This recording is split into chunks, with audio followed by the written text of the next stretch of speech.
comrades of the chair, friends visiting us. On behalf of the Cuban Institute of Friendship with the People, we want to thank your presence here for the festivities, May Day festivities, as well as for your presence in this meeting of solidarity that we hold every year. You have been witness of a true festivity of the workers. This is one of the very few places throughout the world where workers on May Day can gather, not to demand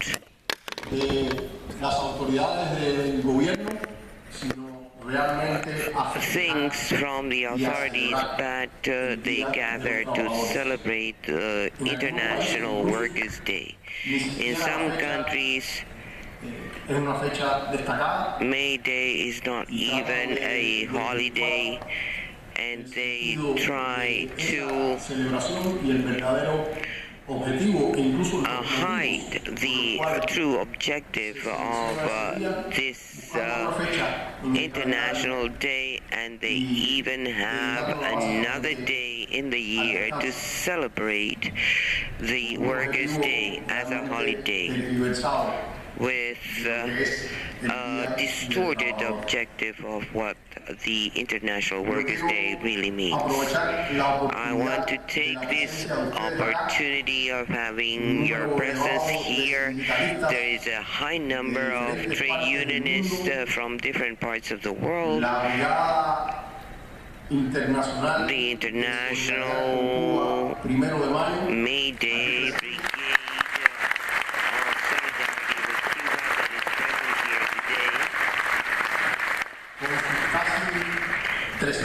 with almost 300 members from more than 26 countries.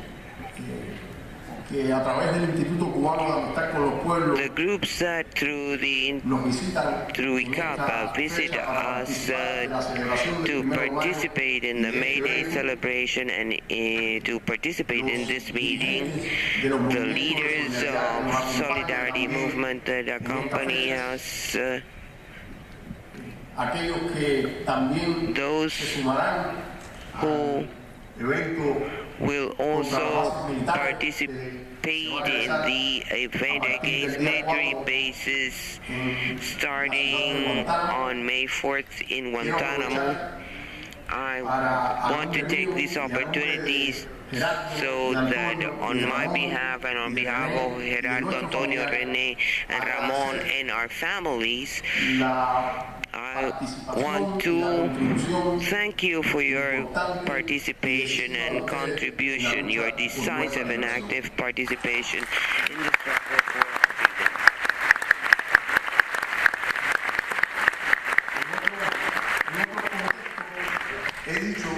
In other contexts or spaces, I have said that a lifetime will not be enough to thank the Cuban people, to thank the leadership of the Cuban Revolution, and to thank you for everything you did so that we could be here today.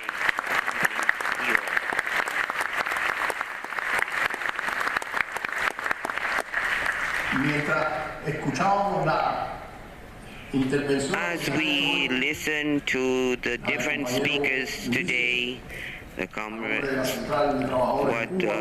Ulises said on behalf of the Cuban Trade Union, what Comrade Ana Teresita said, the Deputy Minister of Foreign Affairs, and the members of the panel that have talked about the realities in each of the countries, we were wondering, or we were thinking that it is a privilege to participate in an event like this and be able to be updated and informed about what is happening in other countries.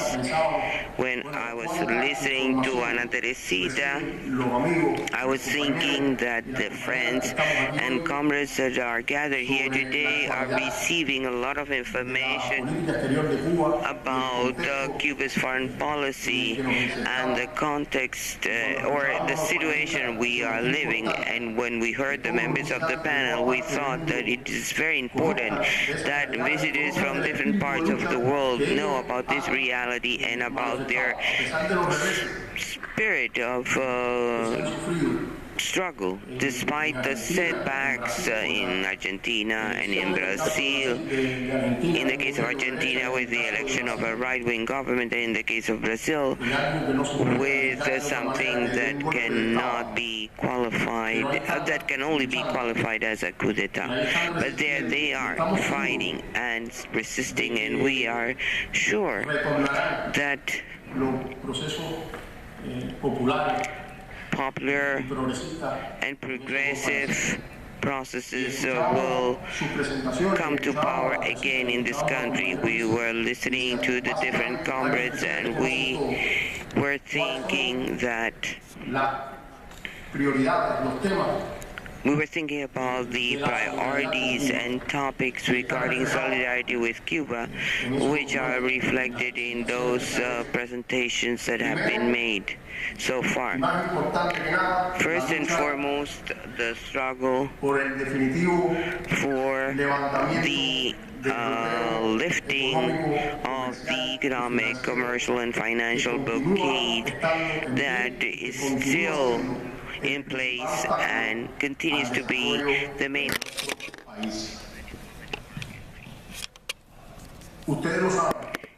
You know, since the return of our three comrades in prison, we have been involved in the work of solidarity with Cuba, trying to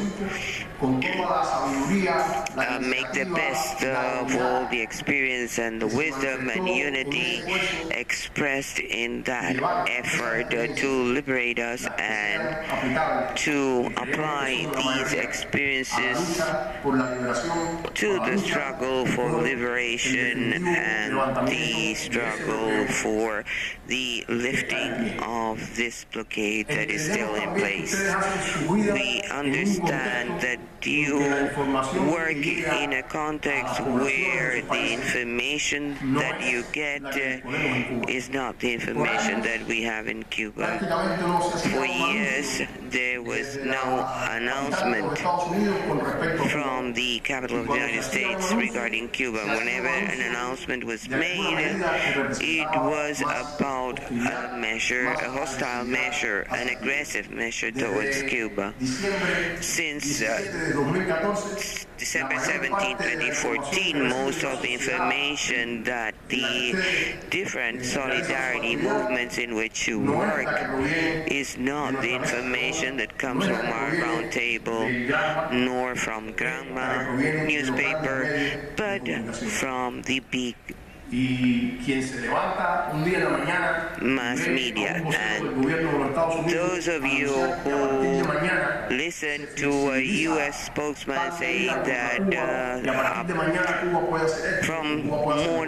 from tomorrow onwards there will be certain flexibilities and actions on Cuba, and then in 2 weeks' time you listen to another announcement, you may believe that relations between Cuba and the United States are harmonious and that Cuba is not facing the hostility of the U.S. government.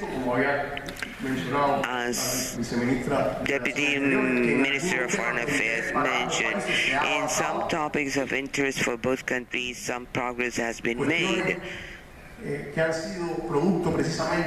particularly on issues where there has been a will to negotiate by the Cuban government, by the Obama administration at the time, but the essence of the U.S. foreign relations towards Cuba based on the blockade is very much in place despite whatever news you get in your countries.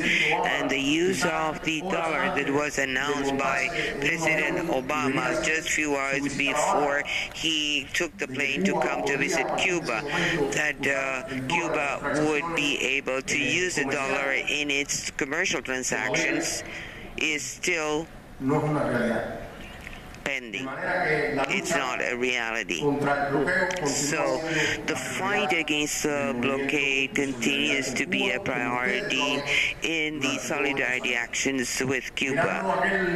Looking at that sign over there, close the prison and return Guantanamo base to Cuba. The sign is in English, but it is understandable. I believe that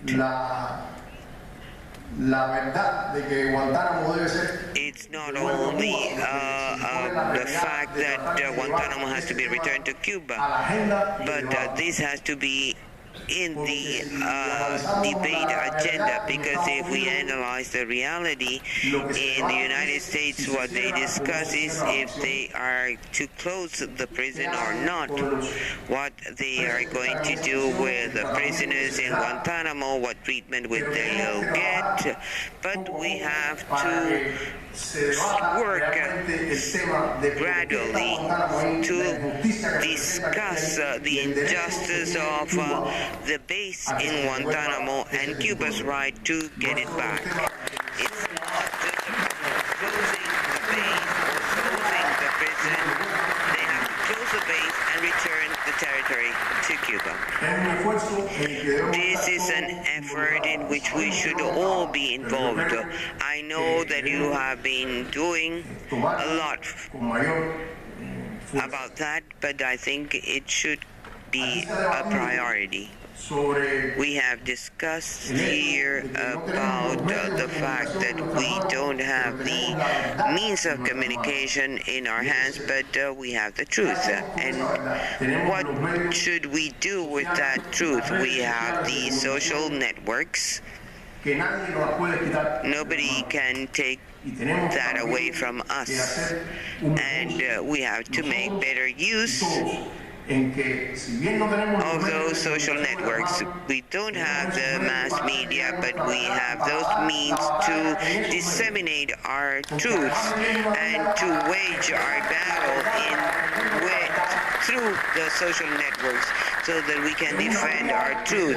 It's a means used also to attack us, and it's a means used, if we look at what is happening in Venezuela and what they are doing through the social networks against Venezuela.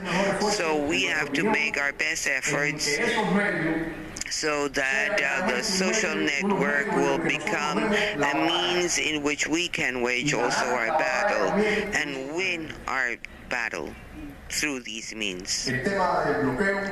The topic of the blockade of the naval base in Guantanamo, the return of the territory to Cuba, the issue of subversive actions against our country and the dissemination of the Cuban reality and the fight against those subversive actions are topics that involve all of us, all those that are struggling in one way or the other through solidarity. It would not be fair it would not be fair if we don't analyze this at the light of the present context. Today, we need to address our solidarity to the government and people of Venezuela. What happened in Argentina with the coming into power of a neoliberal government, what happened in Brazil with the coup d'etat against Dilma Rousseff, and other coups that have taken place, like the case of Lugo in Paraguay, Zelaya in Honduras. These are no isolated actions. They are part of a strategy from the center of power and defended by national oligarchies, and we have to work, and we need a solidarity strategy for those progressive and revolutionary movements like the Bolivarian Revolution of Venezuela that suffer the blows of imperialism and national oligarchy,